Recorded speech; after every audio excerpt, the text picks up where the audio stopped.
On dit souvent que l'Amérique est le pays de toutes les chances. Mais aujourd'hui, cette promesse ressemble de plus en plus à un mirage. Les prix montent, les salaires stagnent, et ce qu'on appelait autrefois vivre décemment est devenu un luxe réservé à quelques privilégiés. Partout, des familles se battent pour garder un toit, des jeunes renoncent à leurs rêves faute de moyens, et même ceux qui travaillent sans relâche n'arrivent plus à suivre le rythme. Le rêve américain n'a pas disparu, il s'est simplement vendu au plus offrant. Alors dans cette vidéo, on va voyager à travers les États-Unis pour comprendre où et pourquoi ce rêve s'effrite. Des montagnes du Colorado aux pluies sans fin de Washington, tu vas découvrir les endroits où la vie est devenue si chère que des milliers d'Américains ont dû faire un choix, partir ou s'endetter à vie. Et à la fin, une question simple restera. Est-ce que le rêve américain existe encore? Ou est-il devenu le plus grand mensonge économique de notre époque? Numéro 10, Californie. Commençons par la Californie. Autrefois, on l'appelait la terre promise. On y venait pour changer de vie. Aujourd'hui, c'est bien une transformation, mais pas celle qu'on espérait. Le loyer moyen d'un simple appartement de 2 chambres dépasse désormais 3 000 $ par mois. Autrement dit, si tu gagnes un salaire moyen à temps plein, tu travailles uniquement pour payer un toit et 4 murs, souvent plus petits qu'un vieux camion aménagé. Le prix médian d'une maison dépasse 830 000 $, soit 3 fois la moyenne nationale. Ici, une maison coûte parfois autant qu'un jet privé d'occasion. Les gens ne partent pas parce qu'ils sont faibles. Ils partent parce que le rêve n'a plus de place où s'abriter. Rien qu'en 2023, plus de 340 000 personnes ont quitté la Californie, d'après le Bureau du recensement américain. Ils ont emporté avec eux leurs souvenirs, et une fois brisés. Pourquoi? Parce qu'en Californie, tout coûte plus cher que sa vraie valeur. Pas seulement les maisons, mais même l'espoir. Un économiste a résumé la situation. La Californie ne manque pas de logements. Elle manque de logements que les gens peuvent réellement se payer. Derrière les paillettes de Hollywood, les géants de la Silicon Valley et les plages dorées, se cache une crise silencieuse de la classe moyenne. Taxes élevées, factures d'énergie exorbitantes, règlements de construction si stricts que chaque brique semble devoir porter un permis.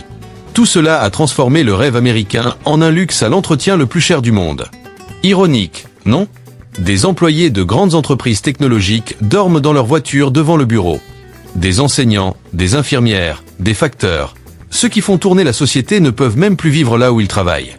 Alors ils partent. Ils ne renoncent pas à leurs rêves, ils renoncent à la Californie. Direction le Texas, le Nevada ou l'Idaho. Là-bas, le ciel est peut-être moins bleu, mais au moins, il n'est pas facturé au mètre carré. La Californie reste le Golden State. Sauf que l'or se trouve désormais sur ta facture d'électricité. Alors, dis-moi, la Californie est-elle victime de son propre succès? Ou bien le symbole d'une Amérique qui ne parvient plus à se soutenir elle-même? Parfois, la réponse ne se trouve pas dans les chiffres, mais dans les histoires de ceux qui partent. Numéro 9, New York. Et puis, il y a New York. La ville qui ne dort jamais, et qui ne cesse jamais de payer. À Manhattan, un appartement minuscule, parfois plus petit qu'un débarras, coûte en moyenne 5 500 $ par mois. Autrement dit, chaque nuit passée à dormir te revient au prix d'un billet aller-retour pour l'Europe. Et si tu veux déjeuner à Midtown, prévois un portefeuille de secours. Un simple sandwich coûte autant qu'un steak dans les années 2000. On disait, si tu peux vivre à New York, tu peux vivre partout. Aujourd'hui, il faudrait plutôt dire, si tu survis à New York, tu n'as plus besoin d'aller ailleurs, parce que tu n'as plus d'argent pour bouger. Ce que peu savent, c'est que New York n'est pas seulement la capitale de la finance, c'est aussi celle des inégalités. Pendant que les tours vitrées de Wall Street brillent sous le soleil, dans les sous-sols du Bronx et du Queens, des familles comptent chaque dollar pour payer l'électricité. D'un côté, les investisseurs et les producteurs. De l'autre, les chauffeurs de taxi, les enseignants, les infirmières, ceux qui font vivre la ville, mais qu'on repousse chaque année un peu plus loin. D'après Kiplinger, New York fait partie des États où le plus grand nombre de personnes ont déménagé ces 10 dernières années.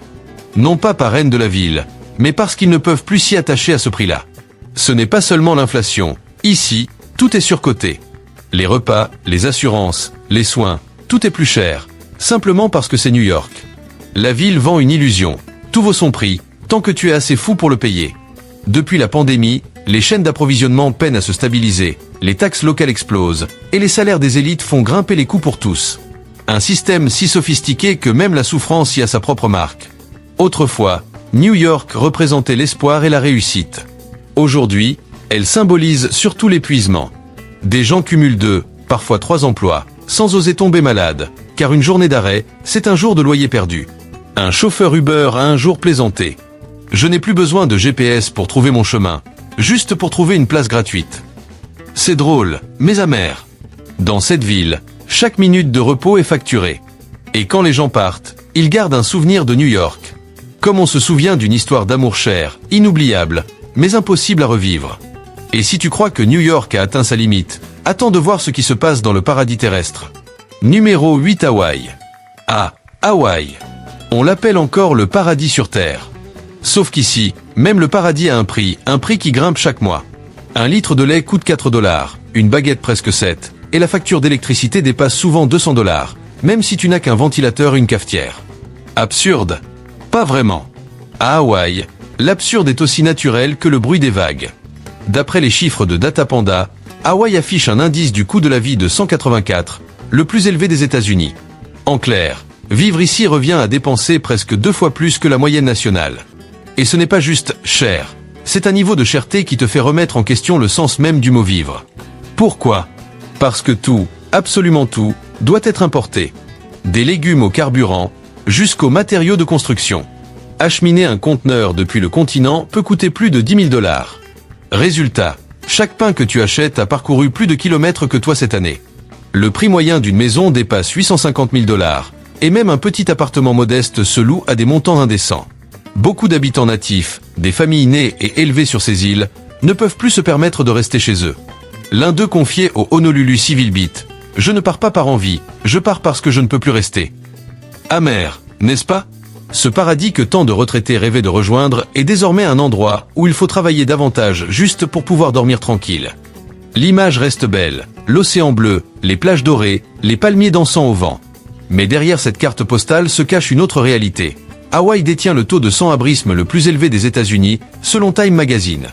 Ces gens ne sont pas paresseux, ce sont simplement ceux qui ont essayé de tenir, avant d'être engloutis par les coups. Tu peux aimer Hawaï, oui, mais ici, l'amour exige une carte de crédit dorée. Même le lever du soleil semble avoir des frais de transport. Beaucoup partent vers le continent, emportant leur souvenir d'un endroit qui fut leur foyer, avant de devenir une destination pour touristes riches. Ils cherchent ailleurs une vie plus simple, moins ensoleillée peut-être, mais surtout moins chère. Et toi, que choisirais-tu? Un paradis à prix d'or, ou une existence ordinaire mais paisible? Car si tu crois que seuls les États côtiers épuisent leurs habitants, viens avec moi vers l'intérieur du pays, là où le rêve d'opportunité s'est transformé en fardeau quotidien. Numéro 7, le Texas. Le Texas, terre de liberté, de cow-boys, et de factures d'assurance plus chères qu'un cheval de course. Cela te semble familier? Pendant des années, cet État a été vu comme la seconde terre promise. Des centaines de milliers d'Américains ont quitté la Californie ou New York pour y trouver refuge. Pas d'impôt sur le revenu, des terrains immenses, de grandes maisons et un ciel infini. Tout semblait parfait, une version bon marché du rêve américain. Mais ce rêve aussi a fini par expirer. Oui, il n'y a pas d'impôt sur le revenu, mais ce qu'on oublie de dire, c'est que les taxes foncières et assurances sont si élevées qu'elles engloutissent des années d'économie. D'après le Texas Tribune, le coût moyen de l'assurance habitation a grimpé de plus de 20% en 2 ans, et les taxes foncières, les deuxièmes plus hautes du pays, dévorent ce qui aurait pu servir à payer les études des enfants ou un simple week-end de détente. Le choc le plus dur vient cependant de l'explosion du prix des maisons. Les nouveaux arrivants venus de Californie, avec leurs économies et leurs rêves, ont fait bondir les prix à Austin et Dallas de plus de 60% depuis la pandémie. La forte demande, le manque de logements et les catastrophes naturelles, tempêtes, inondations, sécheresses ont fait flamber les primes d'assurance. Résultat, au Texas, tout est grand, même les factures. Ce qui était autrefois un havre pour la classe moyenne, un bon emploi, une maison avec jardin, une vie tranquille est devenu un cycle d'endettement. Crédits immobiliers, voitures, soins de santé, énergie, tout pèse de plus en plus lourd. Un homme croisé dans un café à Houston m'a dit: « J'ai déménagé au Texas pour fuir le coût de la vie. Maintenant, je dois fuir le Texas. » Une phrase mi-ironique, mi-sérieuse, mais qui résume l'état d'esprit de beaucoup. Ils ne partent pas par rejet, mais parce que le Texas n'est plus aussi abordable qu'avant. Le Texas reste beau, vaste et fier. Mais derrière ces plaines et ces grands ciels, il y a des familles qui comptent chaque dollar. Et peut-être que la liberté financière, ici, coûte plus cher qu'on ne le pense. Et toi, serais-tu prêt à échanger quelques milliers de dollars d'impôts contre la tranquillité d'un toit solide lors d'une tempête? Car si tu trouves le Texas difficile, attends de découvrir l'état suivant, le soleil y brille toujours, mais les loyers s'envolent plus vite que le vent. Numéro 6, Floride. La Floride, le pays du soleil éternel, et des factures sans fin. Des millions d'Américains rêvaient d'y passer leur retraite, les pieds dans le sable, un café à la main, face aux mouettes. Mais aujourd'hui, beaucoup font leurs valises. Non pas par lassitude, mais parce qu'ils ne peuvent plus se permettre de contempler la mer. Selon l'Insurance Information Institute, le coût moyen de l'assurance habitation a bondi de plus de 300% depuis 2019. Certaines compagnies ont même quitté l'État après les ouragans successifs et les pertes colossales. Résultat, des primes doublées, triplées, et des propriétaires qui ne peuvent plus assurer leur maison. Une femme de Tampa confiait « J'ai vécu ici 30 ans. Jamais je n'aurais cru devoir partir, jusqu'à ce que mon assurance triple. » Ce n'est pas une simple anecdote. C'est le symbole d'une génération de retraités poussés dehors, non par les tempêtes, mais par l'économie. Les ouragans ne frappent que quelques mois par an, mais les prix, eux, frappent sans relâche. La nourriture, les factures, l'assurance voiture, tout augmente pendant que les salaires stagnent. Un simple dégât sur ton toit après une pluie, et tu dépenses la moitié de ton salaire annuel. On disait, la Floride, paradis des retraités. C'est encore vrai, à une condition, que ta retraite soit dans un autre pays. De plus en plus de gens partent vers la Géorgie ou le Tennessee, même climat, mais vie bien plus abordable. Ils ne quittent pas la Floride par désamour, mais parce qu'elle ne les aime plus en retour. Et toi, ferais-tu ce choix? Abandonner le ciel bleu pour des factures plus légères, ou payer le prix fort pour garder ton rêve sous le soleil? Mais si tu cherches un endroit sans ouragan ni vague, un lieu où les tempêtes viennent surtout du gouvernement, poursuivons notre route vers le cœur du pays. Numéro 5, l'Illinois, le royaume des taxes. Autrefois, l'Illinois symbolisait la puissance industrielle et la vitalité de Chicago. Aujourd'hui, c'est un vieux navire qui prend l'eau, lentement mais sûrement. Les taxes foncières y figurent parmi les plus élevées du pays, en moyenne 2,2% de la valeur du bien chaque année. Si ta maison vaut 300 000 $, tu verses plus de 6 000 $ juste pour le privilège d'y vivre. Et ce n'est qu'un début, s'ajoutent taxes sur les ventes, sur l'essence, impôts sur le revenu et assurance plus chère que la moyenne nationale. Chaque facture ressemble à un don fait à un gouffre sans fond. Le problème? Une dette publique abyssale, notamment dans les retraites des fonctionnaires. Et pour combler les trous, l'État n'a qu'une solution, augmenter les taxes, encore et encore, lentement mais sûrement. Résultat, lassitude et résignation. Chaque fiche de paie est une piqûre de rappel. Tu travailles, mais tu n'avances pas. En 5 ans, plus de 400 000 habitants ont quitté l'Illinois, d'après le Bureau du recensement. Destination, Indiana, Tennessee ou Floride, des endroits où la vie respire encore. Chicago, jadis symbole d'opportunité, se vide peu à peu de sa population et de son espoir. L'Illinois ne s'est pas effondré d'un coup. Il s'est fissuré lentement, au rythme des taxes et des politiques mal pensées. Personne ne veut vraiment partir, mais tout le monde a peur de rester. Car parfois, ce qui pousse à abandonner, ce n'est pas la pauvreté. C'est cette fatigue de donner sans jamais voir le moindre changement. Et si tu crois qu'en quittant l'Illinois tu échappes enfin à la cherté, attends d'entendre parler là où les montagnes sont hautes, et les prix de l'immobilier encore plus. Numéro 4, Colorado. Le Colorado, autrefois un refuge pour ceux qui cherchaient à ralentir, respirer un air pur et retrouver la paix intérieure. Aujourd'hui, on y vit toujours lentement, mais souvent parce qu'on n'a plus les moyens de se déplacer autrement qu'à pied. Depuis 2020, les prix de l'immobilier y ont bondi de plus de 40%, d'après les données de Zillow. À Denver, un simple appartement modeste tourne désormais autour de 550 000 $, alors que le revenu moyen ne dépasse pas 80 000 $ par an. Sur le papier, cela semble raisonnable, jusqu'à ce qu'on réalise que près de la moitié de ce salaire s'envole en impôts, en assurance et en intérêts bancaires. Le Colorado était autrefois le refuge idéal pour la classe moyenne, un lieu d'accueil pour ceux qui fuyaient la folie des prix californiens. Mais sans le vouloir, ces nouveaux arrivants ont importé la flambée des coûts avec eux.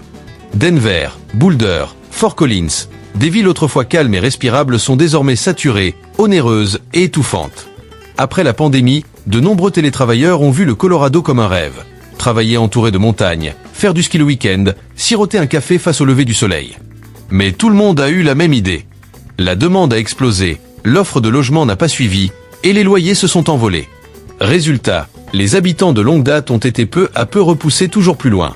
Certains plaisantent en disant qu'au Colorado, pour respirer un air pur, il faut d'abord rouler 60 km/h de ce qu'on appelait autrefois chez soi.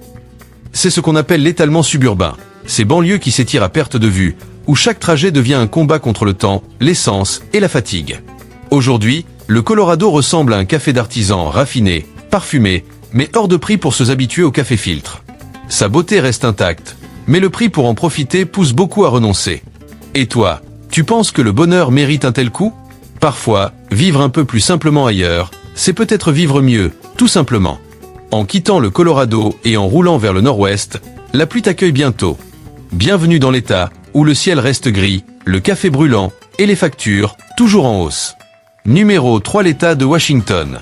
Seattle, jadis symbole du rêve américain moderne, celui de la technologie, de l'innovation et du confort, garde aujourd'hui sa réputation de ville de haute qualité.